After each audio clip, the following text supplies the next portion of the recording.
Roll camera action. আমার এই মেয়েকে আমি বিয়ে দিব।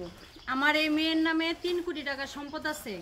এই যে একটা গাড়ি আছে, এই যে একটা পিছনে দেখতেছেন একটা বাড়ি আছে, এই সব কিছু মেয়েরে দিয়ে দেবো। আমার আর কোনো সন্তান নেই, একটা মেয়ে। আমার এই মেয়ের জন্য একটা মানে পাত্র দরকার, যে যে কোনো কর্ম করে না, তারপরে পড়াশোনা নাই, যেমনই হোক একটা পাত্র দরকার। তারে আমি বিয়ে দেব, সে আমার বাড়িতেই থাকবে। আমার মেয়ের যা সম্পত্তি আছে এগুলা সে লাড়াচাড়া করে সে পয়সা পয়সা খাবে, তার কোনো কর্ম করা লাগবে না। মানে মূলত বাদামি একটা ছেলে হইলে হইব, সমস্যা নাই। এই গুইরা গাইরা খাইব, কোনো কিছু দরকার নাই। শুধুমাত্র আমার একটা ছেলের দরকার, যে আমার এই মেয়ের বিয়ে কইরা নিয়ে যাইতে থাকতে পারে, ঠিক আছে? আর আপনারা এরকম একটা ছেলে যদি সন্ধান পান তাহলে অবশ্যই আমার সাথে যোগাযোগ করবেন। আমার এই মেয়েটারে আমি বিয়ে দেবো, আমার এই মেয়েটারে আমি এরকম ছেলের হাতে তুলে দেবো। আমার মেয়েটা অনেক শিক্ষিত, অনেক পড়াশোনা করাইছি। হয়তো আপনারা বলতে পারেন যে কেন এই মেয়েটারে বিয়ে দিবেন, আমি দিব, এটা আমার ইচ্ছা। আমার মানে মেয়ের জামাইরে আমি আমার ঘরে রাখবো, আর আমার এই সম্পত্তি সব মানে দেখাশোনা করব, আর আমার মেয়ের নিয়ে সুখে শান্তিতে আমার চোখের সামনে থাকবো, ঠিক আছে? আচ্ছা, অ্যাকশন।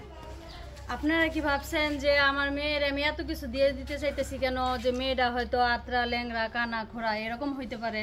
না না, আমার মেয়ে আল্লাহর রহমত সম্পূর্ণ সব দিক দিয়ে ঠিক আছে। আপনারা এটা ভাইবেন না যে এই কারণে। আমি শুধুমাত্র একটা ছেলে চাই যে গরজামাই রাখতে, আমার কাছে রাখতে। আমার ছেলে এই কারণে আমি গরজামাই আনতে চাইতেছি। আম্মু, তোমার নামটা বলো তো। আমার নাম হচ্ছে প্রিয়া। কোন ক্লাসে পড়ো? আমার ইন্টার কমপ্লিট হয়ে গেছে। দেখছেন আমার মেয়ে কত সুন্দর কথা বলতে পারতেছে। তারপরে আমার মেয়ে দেখতেও মাশাআল্লাহ অনেক সুন্দর। আপনারা ওইগুলা চিন্তা করেন না যে এত কিছু দিয়ে দিব, বাড়ি গাড়ি টাকা পয়সা সম্পদ সব কিছু দিয়ে দিব। মেয়ে হয়তো কোনো খুঁত আছে, আমার মেয়ের কোনো খুঁত নাই। এই কারণে আমি অনলাইন জগতে মানে আপনাদের কাছে বলতেছি আমার একটা ছেলে দরকার, যে আমার মেয়েটারে আমি যাতে ঘর জামাই মানে ছেলেটারে ঘর জামাই রাখতে পারি, মেয়েটারে দিয়ে দিয়ে, ঠিক আছে? কি আপনারা কি ভাবছেন যে মেয়ে কি এতই সস্তা? মেয়েরে দিয়ে দিব না, কখনো না। একটা মেয়ে লালন পালন করতে অনেক কিছু লাগে, ঠিক আছে? তে একটা মা তার সন্তানরে লালন পালন করে একটা বেকার, একটা বাদাইমা, একটা বকাইটা ছেলের হাতে তুলে দেওয়ার জন্য না। আপনার ছেলের শিক্ষিত বানান, কি আপনার মেয়ের শিক্ষিত বানান।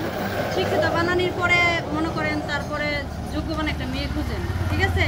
আমি এতক্ষণ যা বলছি এটা সম্পূর্ণই ভুল বলছি, কারণ মেয়ে এত কষ্ট করে লালন পালন করতেছি আর এত কিছু দিয়ে দিব একটা বেকার মানে একটা মূর্খ একটা ছেলের কাছে, আবার ঘর জামাই নিয়ে আসমো, অসম্ভব।